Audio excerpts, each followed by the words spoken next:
বৰষুণৰ বতৰ আৰু আজি বৰকৈয়ে আলু পৰঠা আৰু ঘুগুনি খাবলৈ মন যোৱাৰ বাবে দুপৰীয়াৰ সাজ তাকে বনালোঁ। মটৰখিনি মই আগতেই বইল কৰি থৈছিলোঁ বাবে সেইবাবে ঘুগুনিখিনি বনাওঁতে বেছি সময় নালাগিলে। আৰু এয়া আলু পৰঠা বেলি হৈ গ'ল। আজি প্ৰথমবাৰৰ বাবে মই আলু পৰঠা বনাইছিলোঁ। দেখাতটোতো আলু পৰঠা যেনেই হৈছিলে, কিন্তু বেলোতেহে জানো কোনখন দেশৰ মেপখনৰ নিচিনা হ'ল নাজানো আৰু। আপোনালোকে আলু পৰঠা ঘিউতো ভাজিব পাৰে বা ৰিফাইনতো, মই আকৌ মিঠাতেলতে ভাজিলোঁ। এয়া মোৰ ঘুগুনি আৰু আলু পৰঠা ৰেডি।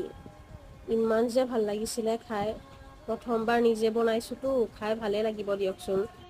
ইউটিউবৰ ৰেচিপি চাই ফাইনেলি মই আলু পৰঠা বনালোঁ আৰু খালোঁ। বৰ টেষ্টি হৈছিল দেই, আপোনালোকেও বনাই চাবচোন কেতিয়াবা। ঘৰতে এনেকৈ খুব ভাল লাগে।